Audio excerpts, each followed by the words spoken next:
After bungled negotiations earlier in the week, the Prime Minister Julia Gillard has pulled off a stunning political coup by persuading former New South Wales Premier Bob Carr to join her team as Foreign Minister.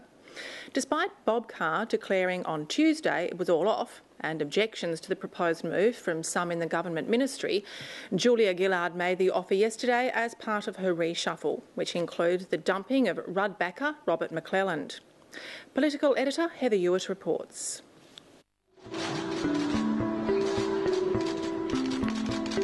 It was one of the most breathtaking moves in recent political history. Julia Gillard marched triumphantly into a news conference with a trophy that just a few days ago had been ruled out as unattainable. Today I announce the changes to my Cabinet and Ministry that I will recommend to Her Excellency the Governor-General. First, Bob Carr will join the Senate and will take on the role of Minister of Foreign Affairs. The decision was kept under the tightest of wraps. She'd gazumped those colleagues who thought it wasn't a good idea, and she'd gazumped the media who thought it was totally off the agenda. So what changed? I was churned up. I was in two minds. It was a big change in the life Helena and I currently enjoy. I was drawn to public service, but I'd been out of it for a good 6 years. So there were warring emotions in my thoughts. But in the end, when the distinctive voice of Prime Minister Gillard rouses you from your slumber and says, will you be Foreign Minister of Australia, I couldn't have found it in me to have said no. Could you please explain to us the exact course of events, what happened, why we were told there was no offer and that he's now here? Well, he's now here because I made an offer to Bob Carr yesterday to serve as my Foreign Minister. I made that offer having had a range of discussions during the week, including speaking to Bob Carr.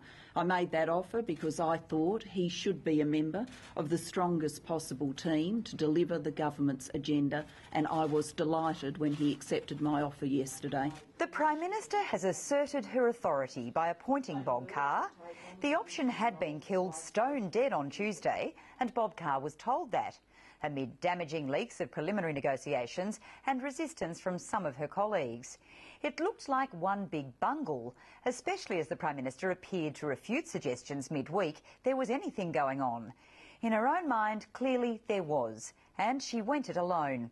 In the end, it's the leader who cuts through. And this Prime Minister cut through all that speculation and made the offer to me, and I accepted. My ministerial colleagues, I believe, will be delighted to see Bob Carr serve as Foreign Minister. Once again, I am not going to canvass discussions during the course of the week. While her team, by and large, is hailing the entry of Bob Carr as a coup and a major boost to Labor's re-election prospects, not all are delighted. Some in her inner sanctum who weren't consulted feel they've been sidelined. Others say they're insulted someone had to be brought in from outside for such a plum job. But at the news conference, Bob Carr was all conciliation, praising his predecessor and stretching out a bipartisan hand on foreign policy.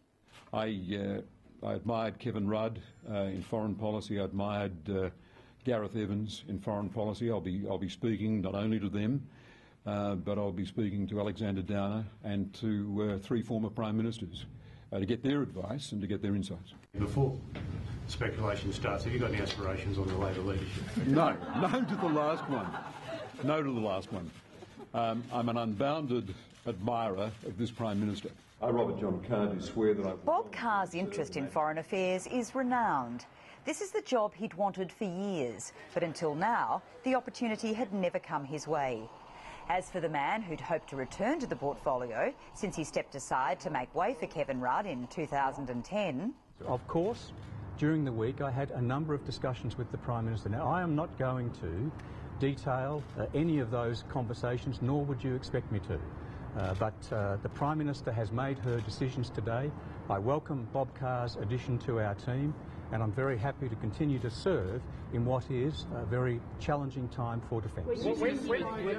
But after Monday's leadership challenge, it's understood Stephen Smith thought he had the signal from Julia Gillard to return to foreign affairs if he wanted to. Today he was taking it all on the chin. I've seen reference in the course of the week to some suggestions that there are entitlements in public life. There are no entitlements in public life. I don't have any entitlement to be disappointed. The one big act of retribution in Julia Gillard's reshuffle is towards Robert McClelland, a Kevin Rudd supporter who's been dumped from the ministry altogether. I want to thank Robert McClelland for his many years of service in the ministry. Robert will be taking up a position as a backbencher. I was always aware, as I indicated during the course of the campaign for the recent Labor Party leadership, that my support for Kevin Rudd could produce that outcome. When we stand on a matter of principle, there are often consequences, and I was always prepared to accept those consequences. Thank you very much. Thank you. All up, the Prime Minister has pulled off what seemed the unthinkable in adding the high-profile Bob Carr to her team. She's gone on the assertive after a very messy few days that should have been avoided. How much better the result would be for Julia Gillard if she'd executed the deal perfectly in the first place.